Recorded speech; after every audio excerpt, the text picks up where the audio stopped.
அதுக்கப்புறம் இந்த இந்த இந்த கொடியை மாற்றுறவங்களோட பேர் வந்து சுனரா சேவர்கள்னு சொல்லுவாங்க. இந்த பிரத்யேக உரிமை பெற்றுள்ளவர்கள் தான் இதை வந்து கொடியை வந்து இதுக்காக அவங்க பயிற்சி பெற்று இந்த கொடியை வந்து அவங்க அது மேலே ஏறி அதை மாத்துவாங்க. சோ கருட சேவர்கள் அவங்கள வந்து கருட சேவர்களும் என்று அழைக்கப்படுவார்கள். அப்புறம் சோலா அல்லது சூலா பரம்பரை சேர்ந்தவர்கள் அவர்கள் தான். அதுக்கப்புறம் இங்க வந்து அது சொன்ன மாதிரி புயல் மழை எது வந்தாலும் இந்த கொடி மாற்றுறது வந்து நிறுத்தவே படாது. அந்த சடங்கு நிறுத்தப்பட்டால் அவங்களுக்கு என்னன்னா 18 வருஷம் கோயிலை வந்து மூட வேண்டியிருக்கும் அப்படின்னு சொல்லிட்டு அவங்களோட அந்த கோயிலோட ஒரு முக்கியமான அம்சம். அப்புறம் இந்த கொடியை மாற்றுகிறவர்கள் பேர் வந்து சோலா பிரதிகாரின்னு சொல்லுவாங்க. அந்த குடும்பத்தை சேர்ந்த பூசாரிகள் மட்டுமே வந்து பாரம்பரியமாக இந்த சேவையை வந்து செஞ்சுட்டு இருக்காங்க. அவங்க வந்து எந்த ஒரு பாதுகாப்பு உபகரணங்களும் அவங்க எதுவுமே இல்லாம வெறும் கைகளையும் கால்களையும் மட்டுமே பயன்படுத்தி 214 அடி உயர கோபுரத்தில் மீது ஏறி பழைய கொடியை மாற்றிவிட்டு புதிய கொடியை கட்டுவார்கள். சோ இது வந்து ரொம்ப விசேஷம். இது கட்டாயமா நம்ம புரி ஜெகநாத் கோயிலுக்கு போனா அதுக்கு ஒரு டைம் இருக்கும். அதுக்கு அந்த டைம்ல நம்ம போய் பார்த்தோம்னா கட்டாயமா இது பார்க்க வேண்டிய ஒன்று. அடுத்தது வந்து இது முக்கியமான அடுத்தது ரத மகா பிரசாதத்தை பத்தி ஒரு ஷார்ட் நோட் கொடுத்துறேன். சாரி.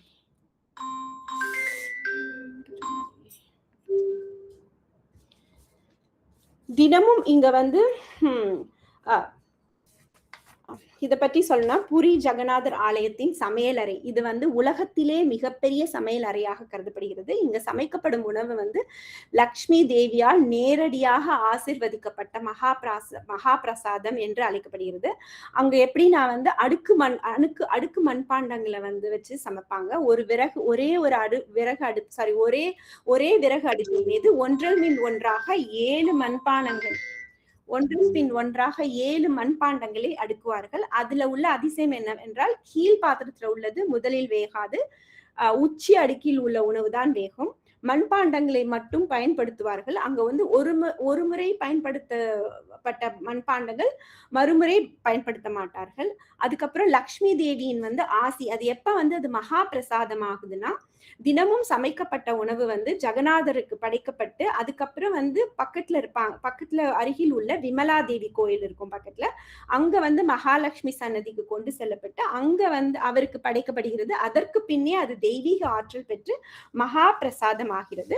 அது அப்புறம் வந்து இங்க வந்து இதுல இந்த படத்துல காமிக்கிற மாதிரி தினமும் 56 வகை உணவுகள் சமைக்கப்படுகின்றன. பகவான் வந்து 8 முறை வந்து உணவு அருந்துவதாக நம்பப்படுகிறது. அது வந்து சப்பன் போகு அப்படின்னு சொல்லி அது அழைக்கப்படுகிறது.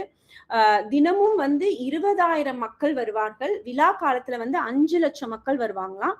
ஆனால் சமையல் என்னவோ ஒரே அளவுதான் சமைக்கப்படுமா. அங்க வந்து எவ்வளவு லட்சக்கணக்கான பக்தர்கள் வந்தாலும் உணவு பற்றாக்குறை ஏற்பட்டதே இல்லை. ஒரு பருக்கை உணவு கூட வீணானதே இல்லையா. சோ இது மகா பிரசாதம் விற்கப்படும். அப்புறம் அந்த மகா பிரசாதம் விற்கப்படும் இடத்திற்கு வந்து ஆனந்த பஜார்னு சொல்லுவாங்க.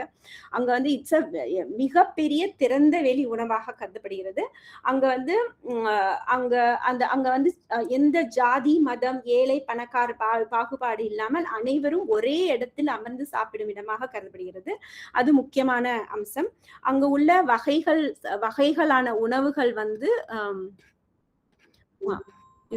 அரிசி வகைகள், நெய் சாதம், ஜீரா சாதம், இனிப்பு, பருப்பு வகைகள், காய்கறிகள் இப்படி பல வகையான உணவுகள் வந்து 56 உணவுகள் வந்து படைக்கப்படுகிறது. இது ஆக்சுவலி இதுக்கு ஒரு கதை கூட இருக்கு. அது எப்படின்னா கோவர்தன மலையை வந்து பகவான் தூக்கிய போது அவர் வந்து 7 நாளும் சாப்பிடவே இல்லையா. அதனால 56 உணவு வகைகள் என்ற மரபு 7 × 8 56. சோ அந்த 56 வகை உணவு வந்து அவருக்கு படைக்கப்படுகிறதா வந்து ஒரு மரபு. சோ இது அடுத்தது வந்து இது பிரம்மாண்டமான ரத யாத்திரை. சோ அதை பத்தி பாத்திரலாம். அது இந்த ரத யாத்திரை திருவிழா வந்து 9 நாட்கள் நடைபெறும். இந்த வருடம் தொடங்கும் நாள் வந்து ஜூலை 16ஆம் தேதி தொடங்க இருக்கு. 3 தெய்வங்களும் தனித்தனியாக மரத்தேர்ல எழுந்தருளுவார்கள். கோவிலில் இருந்து புறப்பட்டு அத்தை குண்டிச்சா தேவியை சென்று தரிசித்துவிட்டு அங்க 7 நாட்கள் தங்குவார்கள். இந்த தேரோட்டம் போது அரச வம்சத்தைச் சேர்ந்த மன்னன் தங்க கைப்பிடி கொண்ட துடைப்பத்தால் பெருக்கி சந்தன நீர் தெளிப்பார். அப்புறம் இத வந்து 9 நாட்களுக்கு பிறகு தெய்வங்கள் வந்து மீண்டும் இருப்பிடத்துக்கு திரும்புவார்கள். இந்த யாத்திரைக்கு பேரு பகுடா யாத்திரை அப்படின்னு சொல்லுவாங்க. அப்புறம் அந்த கொடிய பத்தி நான் முக்கியமா சொல்லணும்.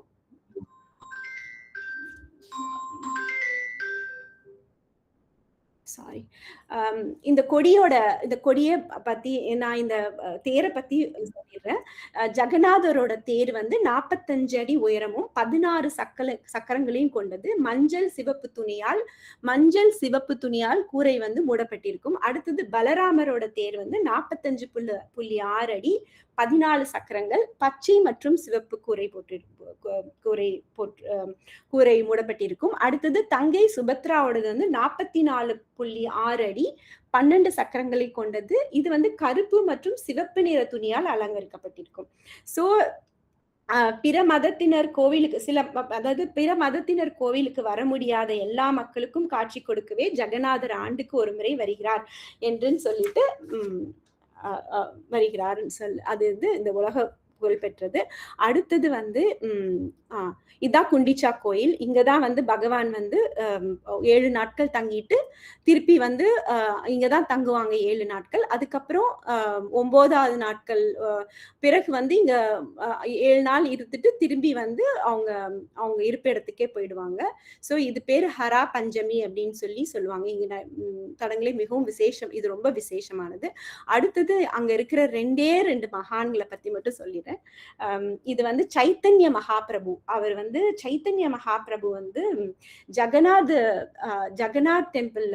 ஜெகநாத் மந்திர்ல உடன் மிகவும் அழகான தொடர்புள்ளது.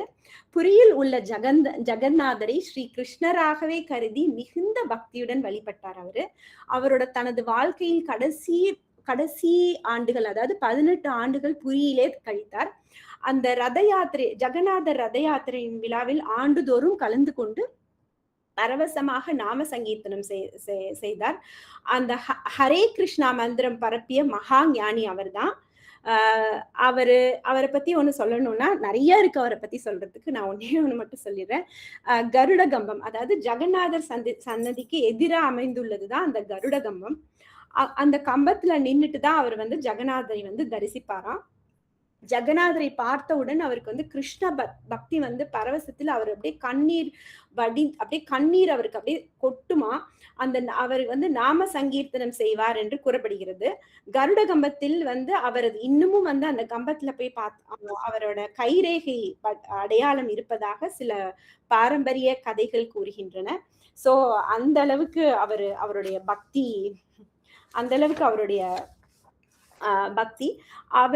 அவரு வந்து அந்த ரத யாத்திரையில வந்து அவருடைய நடனம் வந்து அவர் காட்டிய பக்தி உலக புகழ் பெற்றது. தேரோட்டம் தொடங்கும் போது சைத்தன்ய மகாபிரபுவின் சீடர்கள், அப்ப அவங்களோட சீடர்கள் வந்து மிருதங்கம் ஒலிக்க ஹரே கிருஷ்ணா ஆடும் ஆன்மீக நடனம் புரி நகரமே காணும் பிரசித்தி பெற்றது அப்படின்னு சொல்லப்படுறது.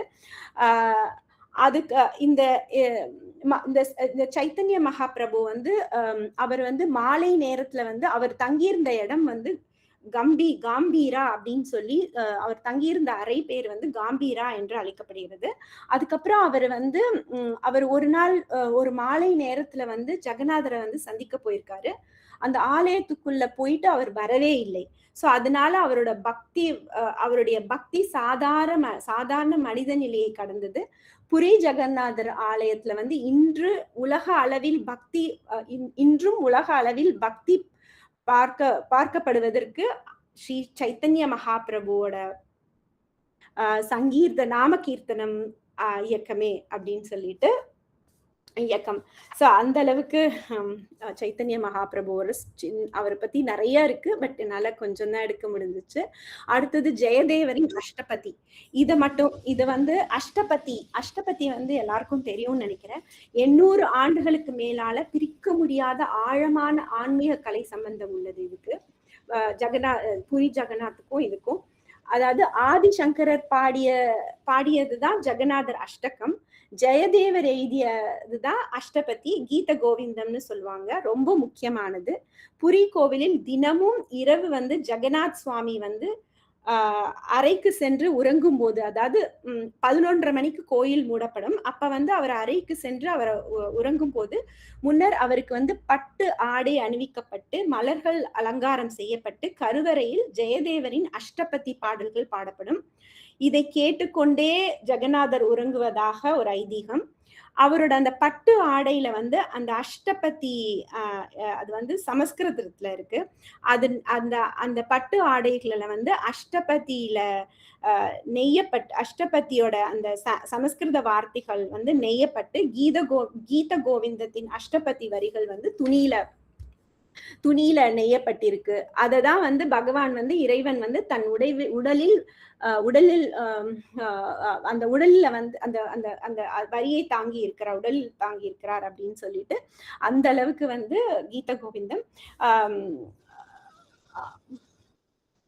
அப்புறம் இது நான் அந்த கீத கோவிந்தத்துல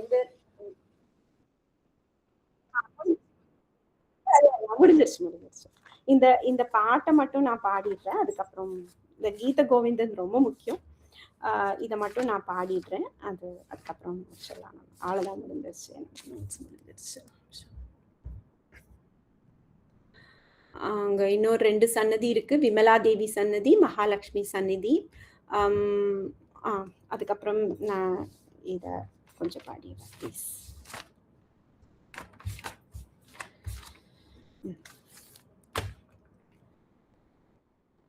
पश्यति दिशि दिशि रहसि भवन्तं त्वददर मधुर मधुनि पिबन्तं नाथ हरे जगन्नाथ हरे सीदतिरादा वासगृहे नाथ हरे जगन्नाथ हरे.